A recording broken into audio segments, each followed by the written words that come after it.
एक हाउसवाइफ सिर्फ हाउसवाइफ नहीं होती, वह पूरे परिवार की ताकत होती है। हर सफलता के पीछे एक मजबूत नींव होती है और घर की धड़कन होती है। आप सुबह सबसे पहले उठती हैं, बिना रुके काम करती हैं, खाना बनाना, घर संभालना, बच्चों का ध्यान रखना, बाकी ज़रूरतों को समझना और इन सब के बीच कहीं न कहीं अपने सपनों को भी संभाल कर यह रखना, यह आसान नहीं है, लेकिन आप हर दिन करती हैं, यह बहुत ही अच्छी बात है। तो सर्वप्रथम आप सभी को प्रणाम। आप सब कैसे हैं? आई होप आप सभी अच्छे होंगे, फुल पॉजिटिविटी के साथ अपनी स्टडी को कंटिन्यू कर रहे होंगे। तो यहाँ पे मैं जो है मॉर्निंग में अप्पे बनाई, अप्पे बनाने के बाद पराठा और सब्जी बनाई बच्चों को टिफ़िन देने के लिए। फिर उसके बाद रूम का जो कंडीशन था वो ख़राब हो चुका था, तो मैंने यहाँ पे सबसे पहले रूम की साफ़ सफाई किया, झाड़ू पोछा किया, फिर उसके बाद स्नान किया। स्नान करने के बाद जो होता है मेरा सर्वप्रथम काम वो होता है पूजा करना, और सारी पॉजिटिविटी मुझे यहीं से मिलती है। उसके बाद कपड़े भी थे, जबकि कल लाइट नहीं आया था तो सूखे कपड़े वैसे ही थे, तो उनको धुलने के बाद गई छत पे कपड़े डालें, और कपड़े बहुत ज़्यादा हो गए थे क्योंकि 2 दिन का कपड़ा था, तो सूखने में टाइम नहीं लगता लेकिन धुलने में टाइम लगता है। तो वहाँ पे हम गए, कपड़े को पूरे छत पे डाला, और धूप इतनी कड़क होती है कि कपड़े जल्दी ही सूख जाते हैं। तो फ़िलहाल उसके बाद मैंने लंच किया। लंच में हम लोगों ने खाया अप्पे, चटनी, चाय। यहाँ पे हमने सभी काम को फिनिश किया, फिर उसके बाद हम अपनी स्टडी पे लग गए। आज का टारगेट था कि सीडीपी को एंड करना, तो यहाँ पे सीडीपी का हमने क्लास देखा, तो इसके लिए हमने टाइमर ऑन कर दिया था।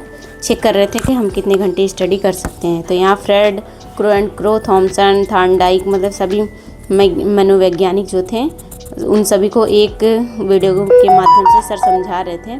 फ़िलहाल मैंने उन सभी को कवर किया, फिर उसके बाद उन थ्योरिकल क्लास को अटेंड किया। पहले मैं पीडीएफ के माध्यम से अपने क्लास को लिख ले रही हूँ, फिर उसके बाद वीडियो के माध्यम से हम देख के समझ लेंगे, क्योंकि देख के लिखने में बहुत ज़्यादा टाइम चला जाता है और सिलेबस भी हमारा नहीं पूरा हो पाता है। तो इसके लिए हमें पहले थ्योरिकल क्लास पीडीएफ से लिखना है। तो यहाँ पे अभी फ्रेड के जो भी जितने मनोवैज्ञानिक थे, अगर आप लोग चाहते हैं कि देख के लिखें तो आप लोग देख के भी लिख सकते हैं। और यहाँ पीपीटी में एआई वाला है, जो कि समझने में भी आसानी होती है और लिखने में भी आसानी होती है। ज़्यादा क्लासेस बड़ी नहीं रहती, लेकिन समझा के सर पढ़ाते हैं तो क्लासेस बड़ी आपको दिखती हैं। हम हाउसवाइफ की लाइफ में बहुत ज़्यादा वर्क होती हैं, जिम्मेदारियाँ भी होती है, लेकिन समय कम होता है।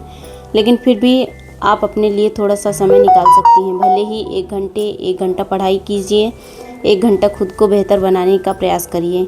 याद रखिए, बड़ी सफलता एक दिन से नहीं मिलती, पर रोज़ के थोड़े थोड़े प्रयासों से मिलती है। जब आप थक जाती हैं तो फिर भी आगे बढ़ती हैं, लेकिन वही आपकी सफलता का असली ताकत होती है। दूसरों से खुद को तुलना मत कीजिए, हर किसी का सफ़र अलग होता है। अपने आप घर को संभालते हुए आगे बढ़ रही हैं, यह अपने आप में एक बड़ी जीत है। अपने बच्चों के बारे में सोचिए, जो वो आपको देख रहे हों, जब वे आपको मेहनत करते हुए, पढ़ाई करते हुए, अपने सपनों के पीछे भागते हुए देखते हैं, तो आप सिर्फ अपना ही नहीं उनका भी भविष्य बना रही होती हैं। तो यहाँ मैंने टाइमर ऑफ कर दिया था, बच्चे आ गए थे, उनके भी साथ हमें टाइम स्पेंड करना था। तो फ़िलहाल मैंने जो भी काम था उसे मैंने किया, फिर अपना टाइमर ऑन किया, और यहाँ मैक्सिमम 2 या 2.5 के करीब हमने अपनी स्टडी फिर शुरू की, और इसमें मैं इंग्लिश की क्लास ले रही हूँ। सेंटेंसेस पूरा कंप्लीट हो गया था, अब है टेंस की बारी। सेंटेंसेस अगर हमारे पास एक बुक है, हम वहाँ से भी कंप्लीट कर ले रहे हैं, क्योंकि मेरा बीएससी में जो था मैथ और फिज़िक्स था, तो लैंग्वेज काफ़ी डिफ़िकल्ट नहीं है, लेकिन फ़िलहाल प्रयास करने की ज़रूरत है। अगर हम कई चीज़ों को प्रैक्टिस नहीं करते हैं तो वो चीज़ें हमारे दिमाग से बाहर हो जाती हैं। तो वही है, प्रैक्टिस जितनी बार आप अच्छे से करोगे उतनी आपकी बहुत अच्छी ही बेसिक बन जाएगी। तो यहाँ पे मैं अब फिर से टाइमर ऑफ कर रही हूँ, और 3.5 घंटे की पढ़ाई मेरी कंप्लीट हो चुकी थी। अब मुझे थोड़ा सा वर्क है और थोड़ी सी थकान है, तो हम अपने लिए चाय बनाएंगे। और यहाँ पे मैं किचन की सफाई कर रही हूँ और बनाऊँगी पहले मैं चाय, फिर उसके बाद फिर अपनी स्टडी को कंटिन्यू करूँगी। तो यहाँ पे किचन का काम हो गया था, उसके बाद हम छत पे गए। मैं एक लोग पढ़ाई कर रहे थे और ये काउंटिंग कर रहे हैं। ये है माही भी अपनी स्टडी में लगी है, अंकुर भी लगे हैं, और यहाँ पे सभी हाय बाय कर रहे हैं। तो फ़िलहाल वहाँ से थोड़ा सा मौज मस्ती के बाद हम आ गए थे नीचे, और यहाँ पे टाइमिंग हो रहा था 4 या 3:30 के आसपास। तो यहाँ पे फिर से मैंने अपनी स्टडी शुरू किया, लेकिन फ़िलहाल आज मेरा वाईफाई का जो है दिन लास्ट था, तो इसकी वजह से डाटा नहीं चल रहा था। तो मैंने अपना जो ग्रामर की बुक रखा था उसमें से स्टडी करना स्टार्ट कर दिया, क्योंकि मैम ने सेंटेंसेस पढ़ा दिया था तो उसे हमें रिवीजन भी करना था। तो इसके थ्रू मैंने रिवीजन भी किया। और रिवीजन करने में आपको ये बेनिफिट मिलता है कि जो आपको वीडियो के माध्यम से समझ नहीं आता वो अपने कॉन्शियस माइंड से आप अच्छे तरीके से समझ सकते हैं। तो यहाँ पे अभी मैंने स्टडी में जो भी था यही सब शेयर किया है। और फिलहाल अब जो स्टडी करेंगे वो थोड़ा सा मैथ होगा हमारा। तो मैथ यहाँ पे मैंने वाईफाई कनेक्ट किया और मैथ करना स्टार्ट किया।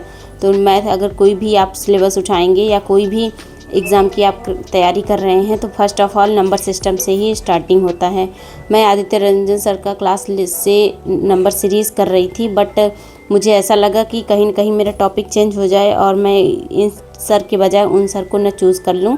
तो फ़िलहाल मैंने अभी विजय सर से ही विजय मैथ पढ़ना स्टार्ट किया। तो यहाँ पे अभी हम मैथ अपने क्लास का सिलेबस जो है उसे पूरा कर रहे हैं।